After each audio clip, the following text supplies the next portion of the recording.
आदर, अभिनंदन, आभार। जी हाँ दोस्तों, मुझे उम्मीद है आप सभी अपने घरों में सेफ हैं और लॉकडाउन को जो बढ़ाया गया है, उसका पूरा समर्थन कर रहे हैं क्योंकि हम सभी को एक साथ जुटकर अपने भारत देश को बचाना है। ना कोई जाति-पाति, ना कोई धर्म का भेदभाव रखना चाहिए क्योंकि ऐसे वक़्त में ही हौसलों का बुलंद बनाना चाहिए जब मुसीबत सामने खड़ी होती है। हम सभी भारतवासी हैं, हम सभी एक ही माँ के बच्चे हैं। इस बात को ध्यान में रखते हुए आज की कहानी शुरू करने जा रही हूँ मैं, आपकी आरजे अर्चना, अपनी ऑफिशियल यूट्यूब चैनल मन की बात आरजे अर्चना के साथ। आज मैं लेकर आई हूँ एक रिमोट विलेज की, हिमाचल प्रदेश की थांजौर विलेज की एक कहानी। यहाँ पर कैसे एक छोटी सी फैमिली की एक लड़की, एक गरीब बाप की बेटी होने के बावजूद, जिसको खाना खाने के लिए लाले पड़ते थे, वो लड़की कैसे बड़े सपने देखी, कैसे 18 किलोमीटर हर रोज बस का किराया स्कूल जाने के लिए बहुत दूर थी, तो वो बस का किराया सिर्फ एक ही वक्त का दे सकती थी, इसीलिए दूसरे वक्त का उसे पैदल ही चलना पड़ता और डेली वो 18 किलोमीटर्स वॉक करती। और ऐसी दुविधाओं के बीच में वो लड़की कैसे आगे बढ़ी, यही मैं लेकर आई हूँ, एक ट्रू इंस्पायरिंग स्टोरी। तो बड़े ध्यान से सुनिएगा वीडियो को पूरे अंत तक, और अगर पसंद आए तो अपने दोस्तों से, अपने फैमिली से ज़रूर शेयर कीजिएगा। जी हाँ, आज के किरदार का नाम है जबना चौहान। जबना चौहान हिमाचल प्रदेश की थांजौर विलेज की एक लड़की है जो बहुत सपने देखी, मगर पढ़ाई के लिए उसके पापा के पास पैसे नहीं थी और उनके गांव में कोई स्कूल कॉलेज था ही नहीं। तो वो मजदूरी कर, किसी के खेत में जाकर कुछ काम कर, थोड़े पैसे जमा कर उन रुपयों को अपने पापा के हाथ में थमाए और कहा अब मैं पढ़ना चाहती हूँ। फिर वो हर रोज बस का सिर्फ एक साइड का ही किराया दे सकती थी, इसलिए हर रोज दूसरे वक्त रिटर्न आने का वो वॉक करके ही घर आती थी।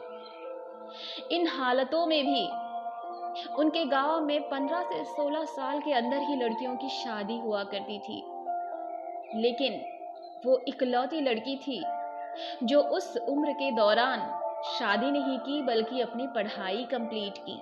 और जब वो कॉलेज आया जाया करती थी तो उन्हीं दौरान बाहर से जो भी इंफॉर्मेशन उसे मिलती थी, अपने विलेजर्स के लिए, अपने गांव के लोगों की उन्नति के लिए, उन सारे संस्थाओं से वो जोगाजोग करती थी और उनसे जुड़कर, उनका माध्यम बनकर अपने विलेज के लोगों को आगे बढ़ाने के लिए प्रेरित कर दी, क्योंकि वो अपने गांव वालों के प्रॉब्लम्स को सॉल्व कर रही थी और वहां पर बाहर की संस्थाओं से वो जुड़े जा रही थी। तो बहुत आसानी से इन दोनों संस्थाओं में और उनके गांव में हर लोग उन्हें जानने लगे, पहचानने लगे। और इसी दरमियान उनके गांव में सरपंच का सिलेक्शन होने वाला था और सरपंच के सिलेक्शन में वो भी उम्मीदवार बनकर खड़ी हुई। गांव के लोग तरह तरह के प्रश्न कर रहे थे कि लड़की है, छोरी है, शादी कर लेगी, दूसरे गांव चली जाएगी, अपने वैवाहिक जीवन में बिजी हो जाएगी, इसे सरपंच बना के क्या फायदा, फिर से दूसरा चुनाव लड़ना पड़ेगा। तो तब जबना चौहान ने जवाब दिया कि मुझे अगर शादी करनी होती तो मैं 15 से 16 साल के अंदर ही शादी कर चुकी होती। और जबना चौहान सरपंच में उम्मीदवार बनकर खड़ी हुई और पूरी वोट के साथ, समर्थन के साथ वो जीत गई। बस 22 साल की उम्र में वो प्रधान बन गई, सरपंच बन गई उस गांव की। और जैसे ही वो सरपंच बनी, बहुत सारी तकलीफें उन्होंने देखा जो उनके गांव वाले झेल रहे थे। उनमें से सर्वप्रथम थी, आदमी लोग कहीं पर भी बैठकर टाइम पास कर रहे थे और शराब पीते थे, और शराब पीकर घर की सारी रिस्पॉन्सिबिलिटीज भूल जाते और घर आकर बच्चों को, बीवी को मारने लगते। तो सबसे पहले, सर्वप्रथम जबना चौहान ने शराब को हटाया।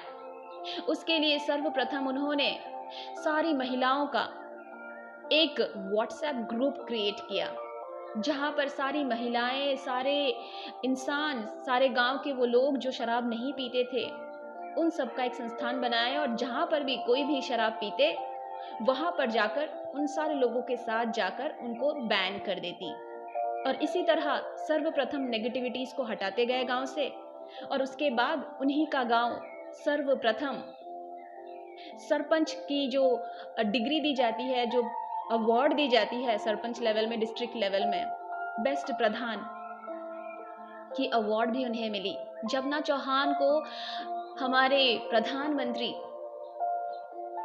श्री मोदी जी ने भी अवार्ड अपने हाथों से दिया, और जमुना चौहान उनके गांव की नक्शे ही बदल दी। जो गांव कोई भी नहीं जानता था, आज वो गांव हर कोई जानते हैं जमुना चौहान जी की सरपंच के दौर पर। कैसी लगी आज की कहानी? अगर आप में से भी कोई भी ऐसी लड़की है या लड़का है जो सोचते हैं कि हमारे पास पैसा नहीं तो हम कुछ नहीं कर सकते हैं, ये गलत है। शायद जमुना चौहान ने प्रूव कर दिया, अगर दिलों में बड़ी ख्वाब है तो उसके लिए बहुत स्ट्रॉन्ग डिटर्मिनेशन और डेडिकेशन की ज़रूरत है।